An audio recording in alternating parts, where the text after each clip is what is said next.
Well, the Trade and Industrial Policy Strategies Grouping is an economic research body. It holds discussions with the DTI.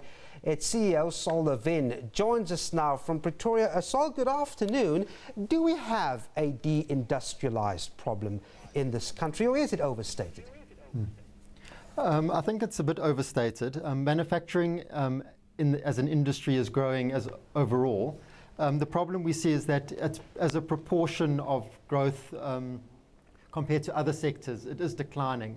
So we are seeing, as you noted in your introduction, the growth of the services sector, and that's contributed to an overall picture that shows a decline in manufacturing as a percentage. All right. Within Sorry, go ahead. Go ahead. Within manufacturing, we are seeing that we do have some very strong subsectors that are continually growing and providing a lot of jobs and value added. We'll look at the picture that you talk about, Saul. The fact is the country is losing heavy industry, and the stark effect, of course, is the impact on employment. I guess the question is, are the policy remedies proving effective enough to ease the problem?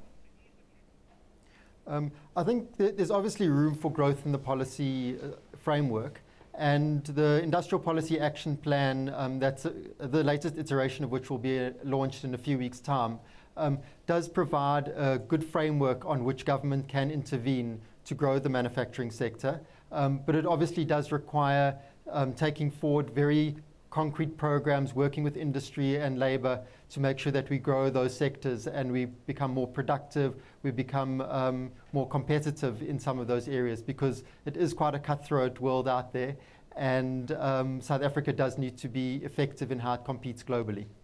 Yeah, and there's the problem though, isn't it? I mean, is there a way to ensure that the services sector does indeed grow, but not at the expense of manufacturing? Well, you want your services sector to grow because it does provide easy entry for a lot of people into the formal economy.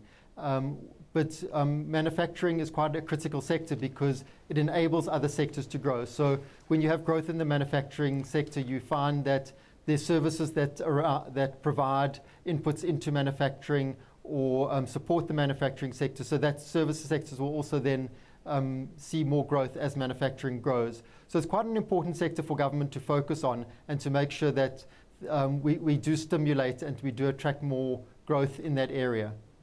And in the middle of all of this, Saul, I mean, there's this drive by government for so-called black empowerment industrialization.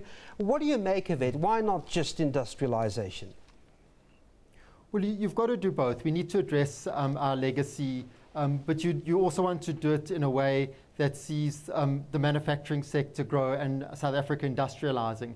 So part of the challenges, and it's a recognition of what we may have not got right in the past, part of the framework going forward is to say, how do we grow the manufacturing sector and not just bring black business people into the economy, but really to help grow the economy at the same time as addressing our past problems of inequality and disadvantaged access into the economy.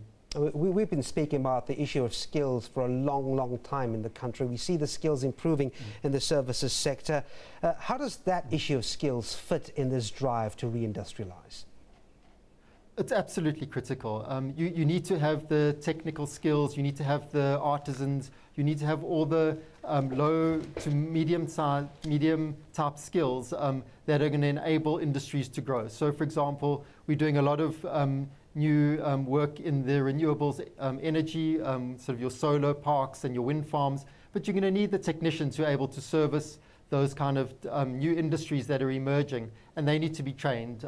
You need lots of welders for all the infrastructure programs that we're driving in this country, and excuse me. So yeah, the skills is absolutely critical, and there's a lot more collaboration that needs to happen between what industry needs in terms of skills and the training institutions that provide those skills. And then also going back into the basic schooling environment, which is your maths and science, which everyone has recognized is a critical area to address.